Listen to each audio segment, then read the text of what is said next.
ತಂಡ ಅವರಿಗೆ ಸಿಕ್ಕಿದ ಮಾಹಿತಿ ಆಧಾರದ ಮೇಲೆ ಒಂದು ಪಾನ್ ಅಂಗಡಿ ಮಾಲಕ ಭೋಲು ಪ್ರಜಾಪತಿ ಅಂತ ಇವನಿಗೆ ದಸ್ತಗಿರಿ ಮಾಡಿದ್ದಾರೆ. ಇವನಿಂದ 6 kg ಜಾಸ್ತಿ ಗಾಂಜಾ ಮಿಕ್ಸ್ಡ್ ಚಾಕ್ಲೇಟ್ ಅದು ಅವರು ಸಿಕ್ಯೂರ್ ಮಾಡಿದ್ದಾರೆ. ಅದು ನಾವು ನಾರ್ಕೋಟಿಕ್ಸ್ ಕಿಟ್ ಇಂದ ಚೆಕ್ ಮಾಡಿದಾಗ ಅದರಲ್ಲಿ ಗಾಂಜಾದು ಅಂಶ ಸಿಕ್ಕಿದೆ. ಫಾರೆನ್ಸಿಕ್ ಲ್ಯಾಬೊರೇಟರಿಗೆ ನಾವು ಅದು ಕಳಿಸಿದೀವಿ. ಹೋದ 1 ವರ್ಷದಿಂದ ನಾವು ನಮ್ಮ ಬೆಳಗಾವಿಗೆ ನಶಾ ಮುಕ್ತ ಮಾಡೋಣ ಆ ದಿಕ್ಕಿನಲ್ಲಿ ಎಲ್ಲ ಪ್ರಯತ್ನ ಮಾಡ್ತಾ ಇದ್ದೀವಿ. ಆ ದಿಕ್ಕಿನಲ್ಲಿ ಇದು ಇನ್ನೊಂದು ಹೆಜ್ಜೆ ಇದೆ. ಇನ್ನು ಮುಂಚೆ ಹೋದ 3-4 ವರ್ಷದಲ್ಲಿ ಈ ತರ ಚಾಕ್ಲೇಟ್ ನಮ್ಗೆ ಯಾವಾಗ್ಲೂ ಸಿಗಿರ್ಲಿಲ್ಲ. ಸಾರ್ವಜನಿಕರಿಗೆ ನಮ್ದು ಕೋರಿಕೆ ಇದೆ, ನಿಮ್ಗೆ ನಾರ್ಕೋಟಿಕ್ಸ್ ಬಗ್ಗೆ ಏನಾದ್ರೂ ಮಾಹಿತಿ ಇದ್ರೆ ದಯವಿಟ್ಟು ನಮ್ಗೆ 112ಗೆ ಮಾಹಿತಿ ನೀಡಿ, ಅಥವಾ ಪೊಲೀಸ್ ಕಂಟ್ರೋಲ್ ರೂಮ್ಗೆ ಕಾಲ್ ಮಾಡ್ಕೊಂಡು ನೀಡಬಹುದು, ಅಥವಾ ಅನಾಮಧೇಯ ಪತ್ರ ಬರೆದುಕೊಂಡು ಕೂಡ ನೀವು ನಿಮ್ಮ ಮಾಹಿತಿ ನೀಡಬಹುದು.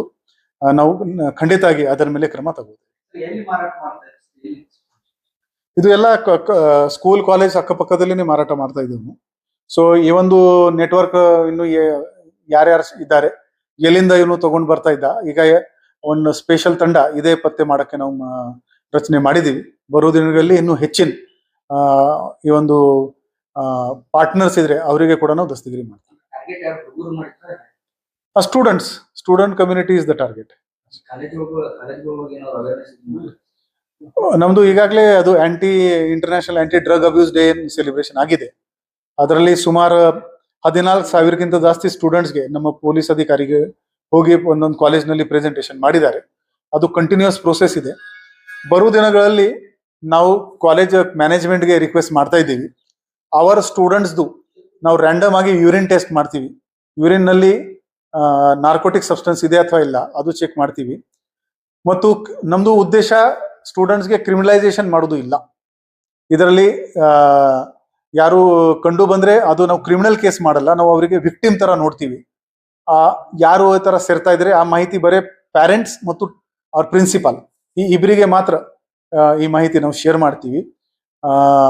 ಸೊ ಈಗ ಈ ಬರುವ ಒಂದು ವಾರದಲ್ಲಿನೇ ನಾವು 1-2 ಕಾಲೇಜಲ್ಲಿ ಈ ಪ್ರೋಗ್ರಾಮ್ ಶುರು ಮಾಡ್ತಾ ಇದ್ದೀವಿ. ಅದರ ರಿಸಲ್ಟ್ ನಾವು ನಿಮ್ಗೆ ಶೇರ್ ಮಾಡ್ತೀವಿ. ಇಲ್ಲ ನಾವು ಈಗ ಯೂರಿನ್ ಟೆಸ್ಟ್ ಶುರು ಮಾಡ್ತಾ ಇದ್ದೀವಿ.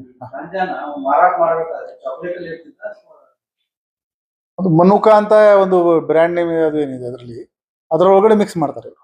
ಈಗ FSLಗೆ ನಾವು ಕಳಿಸ್ತಾ ಇದ್ದೀವಿ. FSL ರಿಪೋರ್ಟ್ ಬಂದ ಮೇಲೆ ಎಕ್ಸಾಕ್ಟ್ಲಿ ಎಷ್ಟು % ಇತ್ತು ಅದು ಎಲ್ಲ ಡೀಟೇಲ್ಸ್ ನಿಮಗೆ ಗೊತ್ತಾಗ್ತದೆ.